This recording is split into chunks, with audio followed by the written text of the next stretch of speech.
왜 나에게 신이 필요합니까? 종종 우리는 그런 생각들을 해요. 왜 나는 하나님에 대한 관심을 가져야 합니까? 내가 이렇게 바쁘고 스트레스 받는데 거기까지 내가 해야 합니까? 그런 생각이 들기도 해요. 우리는 자본주의 속에서 삽니다. 그러니까 자본주의는 돈이 중심 가치이고 돈이 막강한 힘을 가지고 있는 세상이에요. 돈을 이길 힘이 있는 사람만이 돈의 노예가 되지 않습니다. 물론 우리는 나름 돈을 이겨내기 위해서, 그런 이길 힘을 갖기 위해서 무척 노력을 하는데, 주로 우리가 많이 선택하는 방법은 내가 돈을 많이 벌면 노예가 되지 않지 않겠냐라고 생각합니다. 하지만 벌면 벌수록 더 목말라지죠. 나라고 하는 존재 가치, 내 인생이라고 하는 그 가치를 무엇에다가 둘 때 우리는 더 존귀해질 수 있을까요?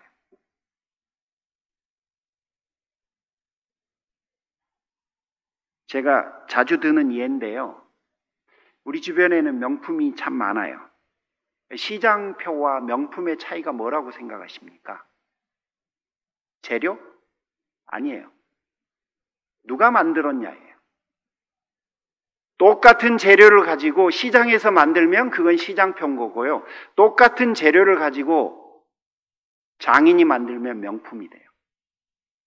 그러니 그 물건의 가치는 뭘로 만들었냐가 아니라 누가 만들었냐예요.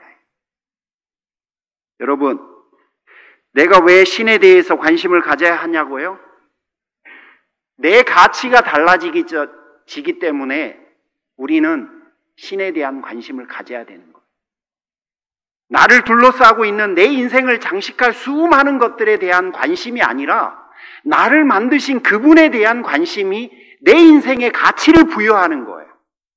그러므로 우리는 아무리 바쁘고 아무리 스트레스가 많아도 신에 대한 관심을 가져야만 하는 겁니다. 하나님께서 나를 만드셨다면 그분이 창조주고 그분이 하나님이시니까 나의 존귀함은 그분의로부터 오는 거예요. 그러니까 나의 가치를 부여할 수 있는 존재는 세상에 나를 만드신 그분밖에 없는 겁니다.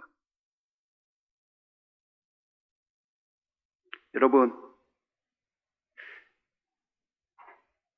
주변에 어떤 사람들이든 세상이든 그분들이 나의 무엇을 보고 나의 가치를 매길지 모르지만 적어도 내 자신은, 적어도 나만큼은 나의 가치를 하나님의 시선에 두기를 주님의 이름으로 축복합니다.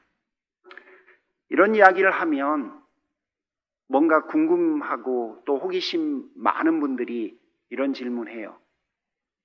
신의 존재를 먼저 증명하시죠. 참 이게 얼마나 아이러니한 질문인 줄 아십니까? 여러분 중에서 신의 존재를 증명하고 예수를 믿은 분이 있으세요? 세상에 누가, 지금까지 살아온 사람 중에 누가 신의 존재를 증명한 사람이 있습니까? 어떻게 유한한 존재가 무한을 증명합니까? 논리적으로 그거는 잘못된 일이에요. 역사 이래 어느 누구도 하지 못했던, 심지어 내 자신도 존재를 통해서 하나님을 믿지 않았는데, 하나님을 만난 게 아닌데 그걸 증명하라뇨. 과연 그 작업과 그 과정이 의미 있다고 생각하십니까? 저는 그 무의미한 것을 하고 싶은 마음이 없습니다. 그래서 여러분, 증명 안 하고 싶습니다. 오늘 본문은 우리가 성경을 읽고 개인이 책을 읽고 그리고 그 책을 내가 받은 은혜를 목장에서 나누고 그리고 그 다음 스텝으로 그 중에서 4개의 챕터를 선택해서 이제는 여러분이 가랑비에 옷 젖듯이 젖었던, 읽으며 들으며 나누며 받았던 것들을 여러분이 얼마나 효과적이고 효율적으로 많은 것들을 터득하고 있는 건지를 알려드리기 위한 의미로 사실은 4번의 설교를 준비했습니다. 하다 보면 목사가 앞에서 체계를 세울 수 있습니다. 그 체계가 여러분 신앙에 영향을 미칩니다. 아무리 말을 해도 여러분이 반신반의하실 거예요. 근데 오늘 설교를 한번 들어보세요. 그 설교 중에서 여러분이 모르는 내용이 있나? 만약에 여러분이 그 과정을 거치지 않았으면 오늘 설교가 되게 어렵고 힘겹게 느껴지셨을 거예요. 왠지 아십니까? 교리 설교만큼 체계적으로 가야 되는 설교가 없고 또 그 내용이 방대하기 때문에 매우 어려워요. 그런데 이번 4주 동안 한번 들어보세요. 그만큼 가랑비에 옷 젖는 양육은 중요해요. 나도 모르게 나에게 통찰이 생겨요. 조금씩 알아가거든요. 그래서 나를 바꿔가는 거거든. 특별하고 놀라운 일이 벌어지지 않는 것 같아도 그래도 날마다 그 일들을 해내는 것이 매우 중요합니다. 여러분, 제가 조금 아는 체 할게요. 히브리서 1장 1절에 창세기 1장 1절에 히브리어는 이렇게 기록되어 있습니다. 제가 좋아하는 구절이기 때문에 몇 안 되는 히브리어로 외우는 문장인데 조금 잘난 체 할 테니 여러분도 좀 들어보십시오. 베레시트 바라 엘로힘 에트 하샤마이 베에트 하아레츠. 태초에 창조하셨다 하나님이 하늘과 땅을. 그래서 히브리어 성경에 우리 성경으로는 창세기라고 되어 있고 영어 성경으로는 제네시스라고 되어 있지만 히브리 성경은 베레시트라고 되어 있어요. 왜냐하면 그 단어가 성경에 시작된 첫 단어이기 때문에 그렇습니다. 자, 베레시트, 태초에 무슨 말입니까? 세상의 시작을 나타내는 말입니다. 그런데 이 단어를 오해하면 안 돼요. 하나님의 시작을 말하는 단어가 아니라 세상의 시작을 말하는 거예요. 그러면 왜 하나님은 그 단어를 쓰셨을까? 그거는 유한한 우리를 배려하기 위한 단어예요. 그러니까 하나님은 완전하시고 무한하신 분이시므로 영원하신 분이시므로 그에게는 시작도 없고 끝도 없어요. 근데 시작이라고 하는 단어를 그분은 왜 우리에게 주셨을까? 그게 바로 유한한 우리는 시작도 있고 끝도 있는데 만약에 시작이라는 것에 대해 이해를 못하면 끝에 대한 것도 이해를 할 수 없기 때문에 완전하시고 무한하신 하나님께서 그 단어를 성경에 처음 기록한 이유는 우리를 배려하기 위한 그런 의미인 것. 따라서 여기서 태초에라고 하는 것은 바로 세상의 만물의 시작을 의미하는 단어입니다. 그 다음에 뭐라고 되어 있냐면 하나님께서라고 되어 있어요. 창세기 1장 1절에서는 엘로힘이라고 하는 단어를 쓰는데 원래 이게 복수형이에요. 그러니까 복수형이기 때문에 세 분이 창조하셨구나 라고 하는 것을 게스할 수 있으나 주로 엘로힘이라고 하는 단어는 복수를 나타내기도 하지만 단수로 의미하고 뜻한 때도 굉장히 많아요. 여기서는 성부 하나님을 지칭한다라고 이해하시면 됩니다. 그러면 태초에 성부 하나님께서 세상을 창조하셨습니다 라고 하는 의미가 되기 때문에 창조는 성부만 하신 건가? 그렇게 이해하실 거예요. 그런데 그 바로 밑에 구절에 가면 1장 2절에 보면 하나님의 영이 그러면서 히브리어 루아흐라고 하는 단어가 나와요. 이 단어는 대문자로는 S로 표현할 수도 있고 소문자 S로 사용할 수 있는데 영어로는 스피릿, 그 영을 말해요. 그러니까 하나님의 영이기 때문에 우리가 하나님으로부터 온 영, 하나님이 보내신 영이라고 하는 의미로 성령을 지칭하고 요한복음에서 잘 기록되어 있어요. 따라서 성령께서 창조할 때도 계셨구나 라고 하는 것을 창세기 1장 2절에서 바로 확인할 수 있습니다. 그게 끝이 아니에요. 요한복음 1장 1절에 가면 태초에 말씀이 계시니라 라고 되어 있어요. 이 말씀이라고 하는 단어가 신약이니까 헬라어로 되어 있을 거 아니에요? 그 단어가 로고스예요. 이 로고스라고 하는 단어가 구약 성경에는 다양하게 구약 율법이나 혹은 구약 말씀이나 모세 오경을 지칭하는 단어를 사용할 때 많이 쓰는 단어였는데, 여기서는 요한이 플라톤의 이원론 철학을 이용하기 위해서 이 단어를 가지고 오는 거예요. 무슨 이야기냐면, 요한은 요한복음을 헬라 플라톤 철학에 익숙한 사람들을 대상으로 기록한 복음서예요. 그러니까 그 사람들은 다 알고 있었던 철학이 플라톤 철학이에요. 그러니까 플라톤 철학에서 플라톤이 말하는 세상은 하늘과 땅, 어둠과 빛의 세계, 이 세상과 저 세상 둘로 나뉘어 있다고 생각했습니다. 그러니까 구원이라고 하는 건 뭐냐면, 우리가 사는 이곳에서 신이 지배하는 저 세상으로 가는 게 구원이에요. 근데 그 일을 누가 하느냐? 로고스가 하는 거예요. 다르게 표현하면 플라톤이 말하는 구원은 우리가 열심히 로고스에 대해서 알아서 로고스에 대한 지식이 일정 수준에 도달하면 구원을 받는다라고 가르쳤고, 그곳에 살았던 모든 사람들이 이 내용을 다 알아요. 이 내용을 다 알고 있다는 것을 요한이 알기 때문에 그 가치를 그대로 차용해서 요한복음서를 기록합니다. 뭐라고 하는 거냐면, 플라톤이 그렇게 말했지, 그런데 안 그래. 로고스가 계셔. 맞아. 그거는 하나님이 계셔. 그런데 그 하나님이 너희에게 와. 그리고 믿는 사람이 구원을 받게 돼. 이게 요한복음 1장의 앞부분인 거예요. 그러니까 요한이 말할 때 태초에 말씀이 계시니라 라고 할 때 그 말씀은 뭔가요? 누구예요?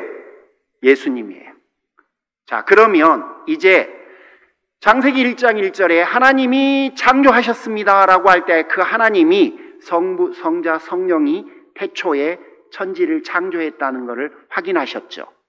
자, 그렇다면 결론적으로 이런 이야기예요. 하나님이 천지를 창조하셨다라고 할 때 그 하나님은 성부, 성자, 성령이에요. 자, 이 부분이 여러분 감당이 되십니까? 저는요, 신학을 하면서 이 부분이 제일 감당 안 되는 몇 가지 중에 하나였어요. 아니, 나 같은 사람을 삼위 하나님께서, 성부, 성자, 성령 하나님께서 만드셨다고? 다 같이? 왜? 왜 그런 노력을? 왜 그런 수고를? 뭐 때문에? 그런데 하셨다는 거예요. 성부, 성자, 성령 하나님께서 나를 만드셨대요.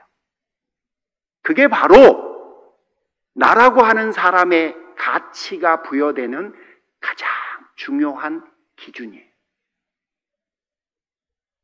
그 다음에는 천지를 창조하셨다라고 되어 있습니다. 에트하 샤마임 베에트하 아레츠라고 되어 있는 하늘과 땅인데, 이 하늘과 땅이라고 하는 단어는 그저 하늘과 땅을 의미하는 게 아니라 모든 만물을 뜻합니다. 골로새서 1장 16절에서도 만물이 모두 하나님에 의해서 창조되었다라고 재확인해줘요. 그러니까 천지라고 하는 건 단순히 하늘과 땅이 아니라 모든 피조세계이고 모든 피조물이고 여러분이 보시는 모든 거라는 거예요. 근데 이 모든 피조물을 하나님은 한꺼번에 만드셨어요. 쬐끔 만들고 나중에 또 쬐끔 만들고 또 100년 후에 또 쬐끔 만들고 그런 게 아니에요. 그러므로 진화라고 하는 건 존재하지 않아요.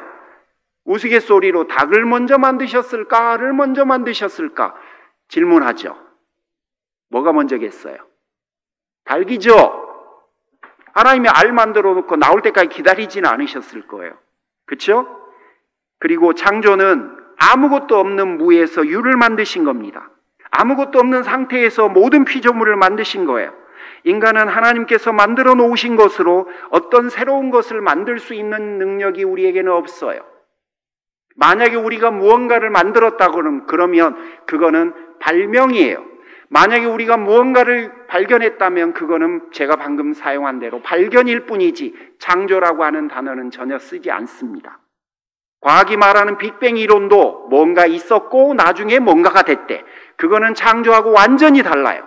창조는 아무것도 없는 무에서 유가 되는 거고 과학은 유에서 유를 이야기해요. 다릅니다. 자, 지금까지가 여러분에게 객관적으로 드린 창세기 1장 1절에 대한 설명이에요.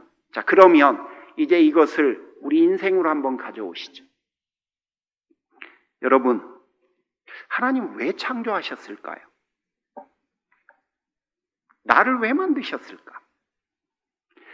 바벨론의 창조 신화 가운데 바벨론의 신 마르둑은 자신의 음식 서빙을 위해서 존재가 필요했고, 그리고 그 음식을 만들어서 자기에게 서빙해 줄 존재로 인간을 만들었다고 말합니다. 그러니까 창조 신화가 성경에만 있는 게 아니에요. 바벨론 땅에도 이미 있었습니다.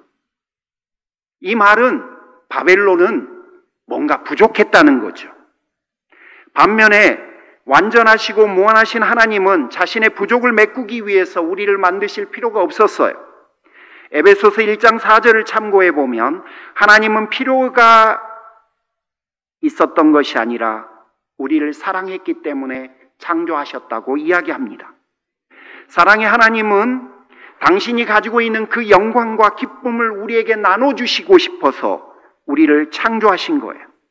계시록 4장 11절에 따르면 세상은 하나님의 뜻에 의해서 창조되었다고 합니다. 우연히 어쩌다 창조된 것이 아니라 만물에 분명한 목적이 있다는 이야기예요.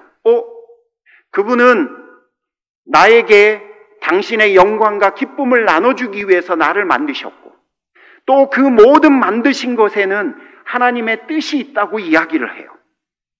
그리고 그 목적과 그 뜻은 로마서 8장 2절, 28절에서는 선하다고 표현을 했고 예레미야 29장 11절에서는 평안이라고 이야기를 해요.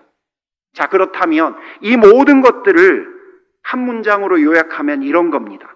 하나님은 필요에 의해서 우리를 만드신 것이 아니라 당신이 가지고 있는 영광과 당신이 가지고 있는 부요와 당신이 가지고 있는 기쁨을 우리와 공유하기 위해서였고 또 모든 만물에는 목적을 가지고 있었으며 당연히 우리 인간들에게도 목적이 있으시고 그 목적의 최종적인 결론은 선하고 아름다운 것이라는 이야기예요.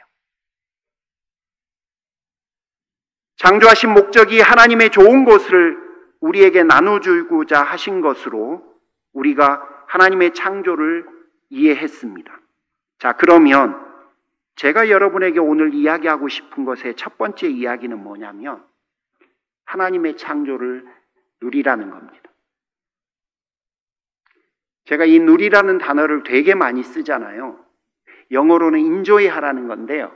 enjoy라고 하는 단어의 핵심은 뭐냐면 주인의 의도대로 여러분이 받아서 향유하는 겁니다.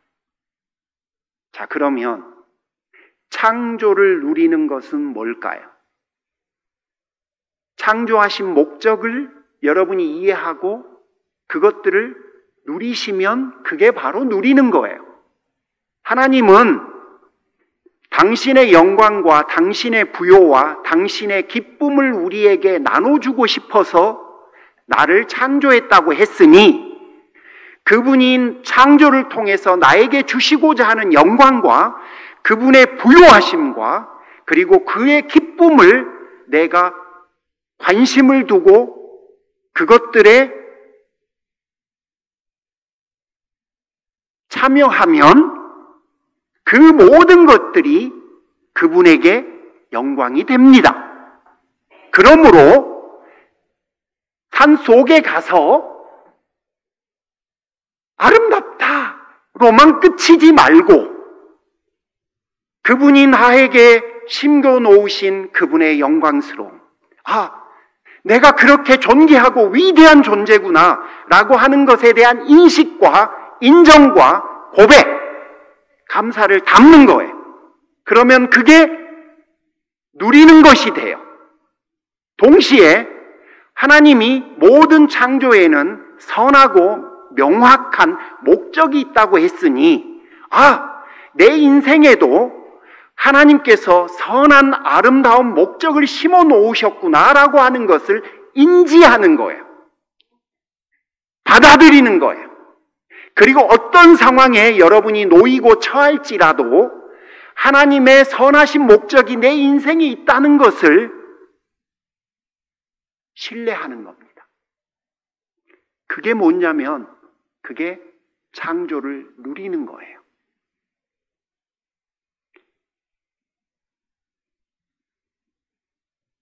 두 번째는 어떤 사람들은 인생에 위기가 왔을 때 신을 찾곤 합니다. 우리 중에도 그렇게 하나님을 만난 분들이 계실 거예요. 그래서 이제 어떤 분들은 나약한 사람들만이 신을 의지한다고 주장하기도 해요. 이분들이 하나님을 못 만나봐서 그래요. 저는 그렇게 생각하지 않아요. 우리가 위기에 부딪혔다는 것은 나라고 하는 존재의 한계를 드디어 경험한 거예요. 그리고 나라고 하는 존재가 얼마나 나약한 존재인지를 드디어 인정하는 순간이 되는 거예요. 우리는 그런 순간이 되어야만 나라고 하는 실존에 대해서 정확하고 명확하고 또 정직하게 이해하게 됩니다. 그 전까지는 허상과 과장된 내 실존에 대한 추상적인 생각만 가지고 있어요. 그러니 부풀죠. 그걸 성경은 교만이라고 그래요. 사실과 다르게 더 위대하고 더 크게 생각하는 것. 하지만 나의 실존을 경험하게 되면요, 나라고 하는 존재를 이해하게 되고 나라고 하는 존재를 만나고 나잖아요, 하나님을 인정할 수밖에 없어요. 따라서 뭔가 위기에 부딪혔다? 나약하다? 그렇지 않아요. 그건 나약해진 게 아니라 정직해진 거예요. 진솔해진 거예요. 그러므로 그것을 나약한 사람만이 하나님을 의지하게 된다라고 표현하면 안 돼요. 저는 대학 때까지 하나님을 믿지 않았습니다. 군대 갔다 와서 아내의 전도로 교회를 나가기 시작했고, 그리고 아내의 부단한 노력을 통해서 제가 주님을 영접했습니다. 그 과정 중에 인생에 고민이 많았던 청년이었어요. 그 중에 저의 고민을 이렇게 토로했던, 그리고 저에게 위로를 주었던 하나의 수단 중에 하나가 뭐였냐면 담배입니다. 여러분, 제가 담배를 하루에 2갑씩 피우던 골초였습니다. 그 당시 여자친구였던 아내가 이런 저의 모습을 안타까워했죠. 수많은 조언을 했습니다. 그런데 저희 아내의 조언이 얼만큼 능력이 있겠어요? 여러분, 그냥 잔소리지. 솔직히 안 그렇습니까? 아무런 힘이 없죠. 그래도 교회는 잘 나갔습니다. 성가대도 하고 중고등부 교사도 하고, 그리고 그날도 주일 아침인데 여러분, 우리 그런 거 많이 했잖아요. 맨날 늦어. 그럼 어떻게 해요? 열심히 뛰는 수밖에 없어요. 헐레벌떡. 그럼 가잖아요. 근데 그날도 늦어갖고 열심히 뛰어가요. 와이프는 5분 전에 미리 출발해갖고 답답해 죽죠. 그러니까 저 앞에 가고 있는데 저는 막 뒤에서 막 열심히 뛰어가고 있어요. 그런데 방배동 골목 슈퍼 앞에서 음성을 들었습니다. 부끄럽지 아니하냐.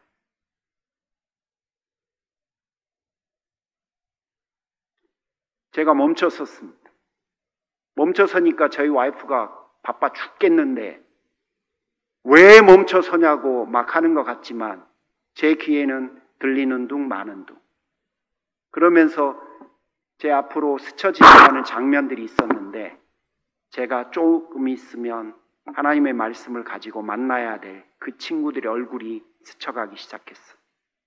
그리고 여러분, 믿거나 말거나 하늘에서 한 줄기 빛이 확 임했고, 그리고 왼쪽 제 어깨를 떡 하고 비쳤습니다. 왼쪽 어깨에 뭐가 있는지 아세요? 제 담배가 있어요. 담배값이 있습니다. 여러분, 의아하게 생각하실지 모르겠지만 이게 주머니에 넣어놓으면 앉을 때마다 구겨지잖아요. 제가 발견한 건데요. 요 안에 넣어놓으면요, 약간의 땀에 의해서 절대 구겨지지 않습니다. 뭔가를 발견했다는 이야기를 하려고 하는 게 아니라 이게 비춰지면서 제가 보고 하나님 앞에, 하나님, 제가 부끄럽습니다. 제가 그 순간 그 담배를 꺼내서 이렇게 비틀어서 휴지통에 넣고 그날 이후부터는 담배 냄새만 맡으면 제가 설사합니다. 하루에 담배를 두 갑씩 피우던 골초가 사실은 그런 계기가 있어서 담배를 끊게 되었습니다. 여러분, 제가 이야기하고 싶은 것은 담배를 끊었던 이야기를 하는 게 아니에요. 하나님의 하나님 되심을 경험한 이후로 제가 하나하나 새로워졌다는 겁니다. 하나님과의 만남을 통해서 우리의 인생이 바뀐다는 이야기를 하고 싶은 겁니다. 내 자신으로서는 할 수 없어요. 제 아내는 절대 못해요. 그랬던 일들을 하나님을 만남으로 가능해졌다는 이야기를 하고 있는 거예요. 송하리 입사님이 창조의 하나님을 만나고 본인이 바뀌었대요. 새로운 프로그램이 들어온 것 같대요. 달라진 건 한 개도 없어요, 여러분. 저도 저 마음이 뭔지 알아요. 우리 중에 저 마음과 저 생각이 뭔지 아는 사람 되게 많잖아요. 창조라고 하는 놀라운 단어가 우리 인생에 들어오면 내 삶을 바라보는 가치와 주위에 있는 모든 사람들을 바라보는 가치가 그때부터는 다 달라져요. 하나님의 하나님 되심을 경험하고 나면 나는 이제는 더 이상 사람들이 나를 어떻게 보느냐가 아니라 하나님이 나를 어떻게 보느냐로 나를 바라보고 내 주변에 있는 사람들을 바라보고 세상을 바라보고 내 자녀를 바라보게 되는 거예요. 그걸 안 하겠다고요? 그분이 나에게 인조하라고 주신 건데 여러분, 지금 그걸 마다하겠다고요? 왜요? 마다할 이유가 뭡니까? 내가 그렇게 존귀해지는데, 내 인생이 그렇게 바뀌는데, 그게 바로 창조의 하나님이 창조에 심어 놓으신 우리를 향한 영광과 기쁨과 존귀함이에요. 우리는 그래서 강단에서 끊임없이 하나님의 사랑받는 자녀 여러분이라고 말을 하는 겁니다. 저는요, 솔직히 되게 행복하고 좋아요. 왜냐하면 그분이 나를 그렇게 인정하시잖아. 그분이 나라고 하는 사람의 가치를 그렇게 규정했잖아요. 뭐가 더 필요해요? 여러분이 얼마나 존귀한 분이신지를, 하나님 앞에 얼마나 귀한 분이신지를 다시 한번 경험하는 그런 계기가 되시기를 주님의 이름으로 축복합니다. 마지막으로 창조주의 하나님을 인정하는 사람은요, 삶의 주도권을 하나님에게 드려요. 내 것이니 내 마음대로 해야 된다고 생각하는 것과 하나님의 것이니 하나님의 뜻대로 해야 된다는 생각 두 개가 여러분에게 있을 거예요. 분명히 창조는 말해요. 만물이 하나님의 것이다. 왜? 하나님이 만드셨으니까. 그러면 현재 내가 가지고 있는 것은 누구의 것이냐? 그것도 하나님의 것이에요. 왜? 하나님이 나에게 맡기셨으니까.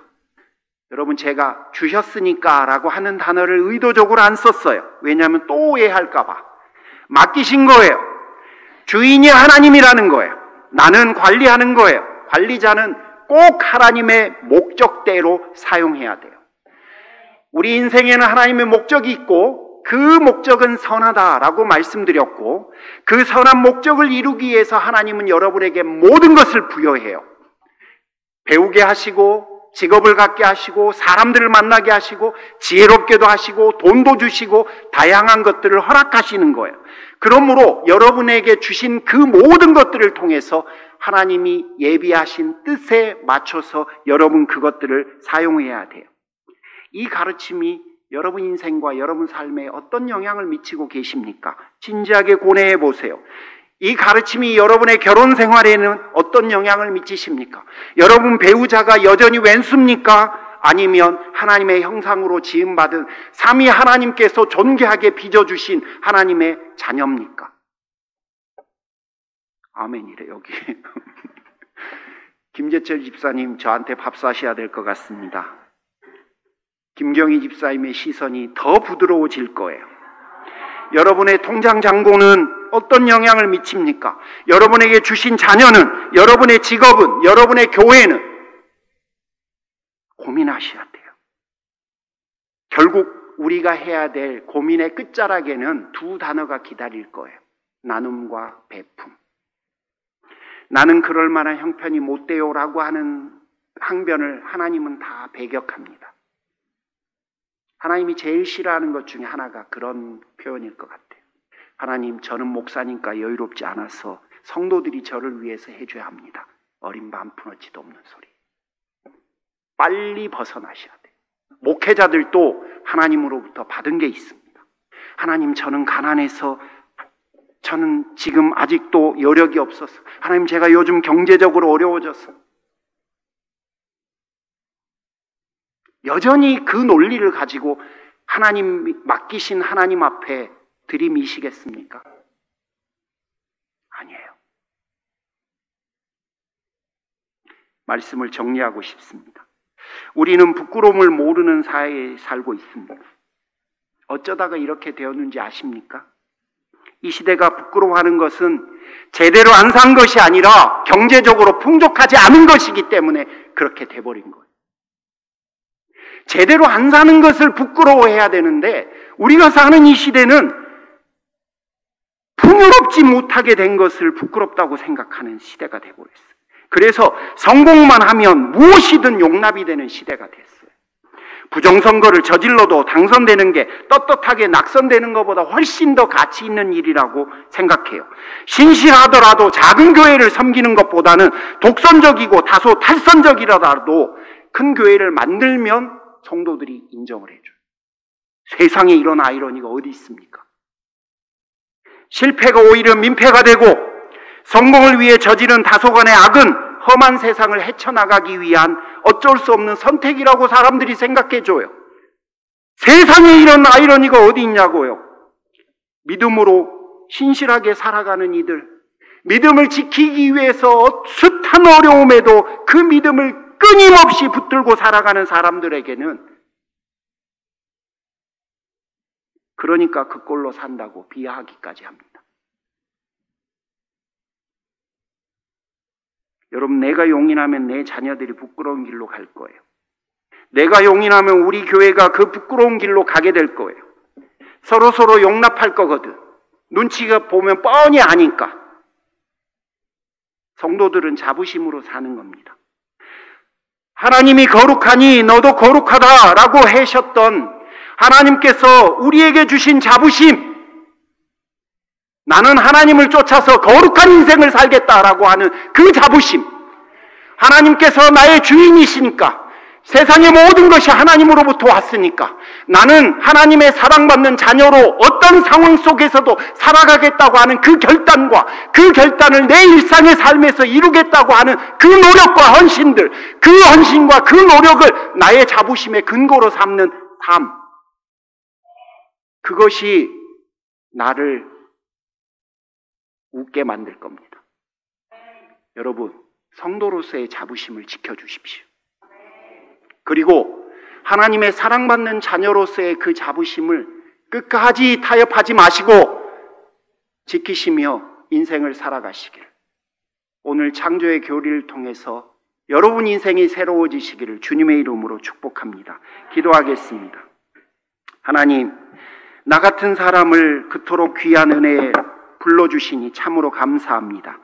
이 시간 사랑하는 모든 성도들에게 그 무한하신 은혜들 충만하게 하시사 인생과 삶 속에서 하나님과 동행하는 멋들어진 하나님을 아버지로 인정하는 하나님의 사랑받는 자녀의 삶을 살 수 있도록 역사하여 주시옵소서. 감사를 드리오며 예수님의 이름으로 기도 올립니다. 아멘. 감사합니다. 기도하겠습니다. 하나님 감사합니다. 오늘 또 사랑하는 종들에게 귀한 믿음을 허락하시고 또 한 주 동안 열심히 일할 수 있게 하시며 또 주님 앞에 기도할 수 있는 복을 주시고 예배할 수 있는 은총을 주셔서 참으로 감사합니다. 귀한 고백을 마음껏 받으시고 하나님 앞에 소원한 것들에 하나님의 귀 기울여 주심이, 응답해 주심이 함께 하실 줄 믿습니다. 몸이 아픈 분들에게는 치유를, 마음이 아픈 분들에게는 회복을, 간절한 소망이 있는 분들에게는 하나님의 역사가 함께하여 주시옵소서. 선교지들마다 하나님의 놀라운 은혜와 선교사들마다 하나님의 기름 부으심과 역사하심을 허락해 주시기를 소원합니다.